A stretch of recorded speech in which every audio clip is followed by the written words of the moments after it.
Aanhin mo ang $1 bilyon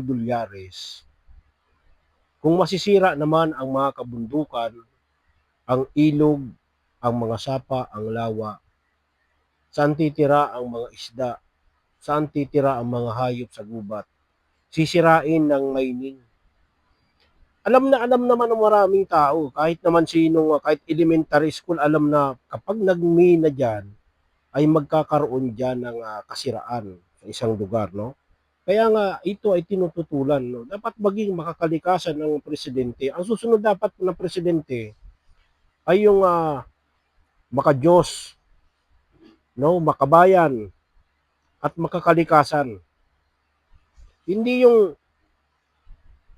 gustong kumita, ipapasira ang kalikasan, ipapamina, no? Bakit? Wala bang minahan doon sa Canada? Wala bang minahan sa ibang bansa? Ayaw nilang masira ang kanilang kalikasan doon. Kaya ang gagawin, pupunta sa ibang bansa, katulad dyan sa Pilipinas, dahil mahirap na bansa, nagkakagulo ang mga politiko, hindi nagtatrabaho ng maayos, no? Sasamantalahin nila yan, dahil nga sa sobrang kahirapan, no? Pera na yan eh. $1 billion yan eh. Pero ang kapalit, pagkakalbo ng bundok, pagkapatag, at dadalo yan, lalo kung tag-ulan, ano? Ang tubig niyan talagang putik na putik. May mga chemicals yan guys na ginagamit. Papatayin niyan ang maraming kailugan, mga sapa, mga kabundukan papatagin, mga puno puputulin, at yung hindi mapuputol, mamamatay dahil sa dulot ng chemicals, no? At pupunta yan sa dagat. Saan ba ang takbo ng ilog? Di sa dagat. Masisira ang mga coral reefs, mamamatay ang mga isda. No, minsan mag-isip din, ano? Hindi pwedeng puro kita. Hindi pwedeng puro porkit may investment, magkakaroon ng trabaho ang mga Pilipino dahil sa investment. Oo nga, ilang tao lang naman ang mabibigyan yan. May 1,000 ba, 2,000 tao mabibigyan. Eh, ang masisira dyan na at mawawalan ng kabuhayan ay daang libong residente, no? Kasi dadalo yan eh. No? Magmulaan ba, pinakamataas sa bundok, mapatagin. Ay pag tag-ulan, yung putik niyan, no? Dadaloy sa ilog. Ay kung may mga palaisdaan ka, may palayan ka, patay ang palayan mo, patay ang mga isda mo sa palaisdaan mo. Yung mga tanim mo, mga kupra na mga mais, may yugan ka, patayan. Hindi ka na makakapagkupra. May mga tanim kang kamuting kahoy, mga gulay-gulay, patayan. So, bali wala din yung $1 billion, no? Wala akong kinakampihan na tao. Kung mali ang tao, kalaban ako. Pero kung tama ka, kakampihan kita, pagtatanggol pa kita. No? Dahil masamang kumampi sa masama. Masamang kumampi sa mali. No? Laging may kakibat na kamalasan yan at parusa sa Panginoong Diyos. At itong si BBM, supporter ako nito pero doon lang talaga ako against sa pagdala niya ng mga maninira, investor daw, pero maninira ng kalikasan niyan. Pinapauna ko na sa inyo. Sisirain ang kalikasan niyan. Hindi pa natin alam kung saan sila magmimina dito sa Pilipinas. No? Akala ni BBM, kaibigan niya ang Canada, pero may pailalim yan. Ayaw masira ng Canada o ng mga Canadian ang kanilang sariling teritoryo.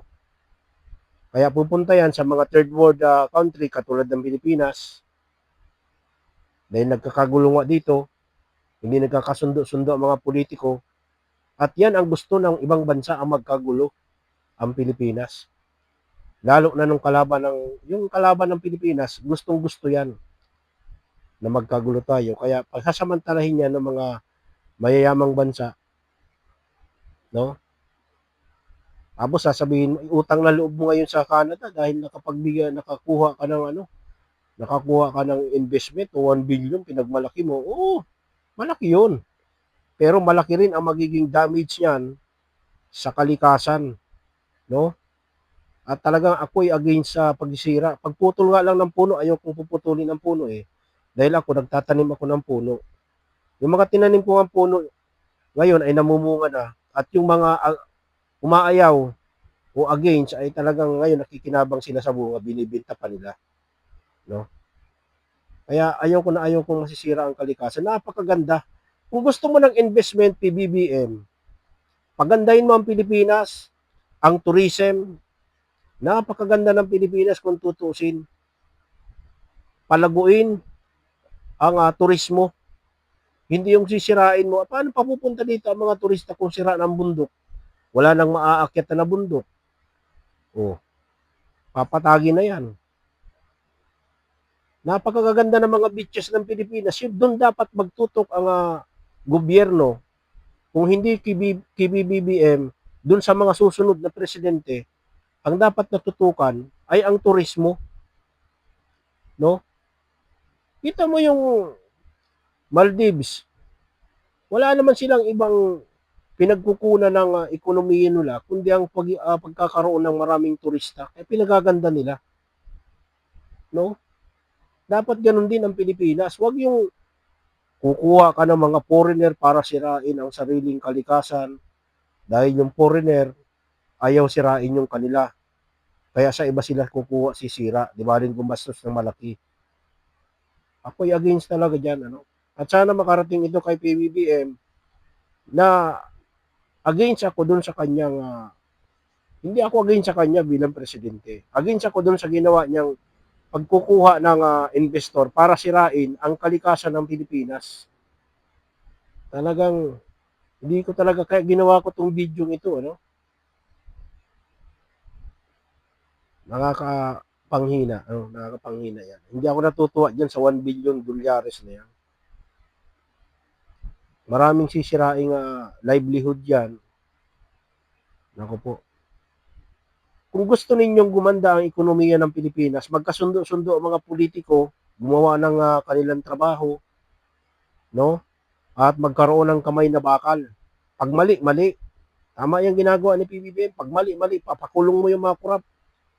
No? Pero kung sisirain ng mga investor o lalo ng mga taga-Canada o Canadian investor ang ating kalikasan, against ako diyan, no? Palakasin ang turismo, pagandahin ang mga beaches, napapalibutan tayo ng mga beaches dahil isla nga tayo. Yun ang kailangan dahil ngayon napapanahon ngayon ang mga traveling, no? Lalo na yung mga content creator, mga vlogger na mga foreigner. Pumupunta pa yan sa mga liblib na lugar, sa mga magagandang uh, beaches dito sa Pilipinas, no? Pumupunta pa yan hanggang Tawi-Tawi, pumupunta yan, Batanes, pumupunta yan. So mayroon pang mga magaganda na beaches na hindi pa rin natutuklasan dito sa Pilipinas. Yun dapat tutok ang gobyerno sa pamamagitan ng DNR, no? Ng tourism, no? At ang agrikultura dapat tutukan din talaga 'yan, no? Hindi yung kukuha ka ng investor na foreigner, sisirain ang papasira mo yung bansa mo. Anong klase ka? Di ba? Sus, Ginoong gagma yan. Ako talaga high blood dyan. Kaganda-ganda ng Pilipinas. Maraming content creator, vlogger, na mga foreigner pumupunta pang Pilipinas tapos papasira mo sa mga foreigner na ang ating kalikasan. Isla nga tayo, unti-unting yung black sand mining nga, unti-unti na nakalbo na yung dinadala lang pala sa West Philippine Sea, doon sa China, sa mga Chinese doon. Talagang maraming mga trader na Pilipino, trader na sa Pilipinas, no? So dapat pag-isipan din ito ni PBBM itong ginawa niyang aksyon na ito.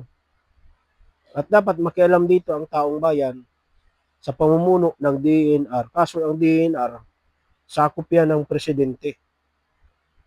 So wala din siyang magagawa dyan pag inutusan ng presidente yan. Wala, ano yan, tiklop ang tuhod niyan. Kaya dapat taong bayan din talaga ang makisama. Alam mo ba, pag ito natuloy, magkakaroon talaga ng malawakang protesta. Hindi ako natakot dun sa protesta ng relihiyon na INC.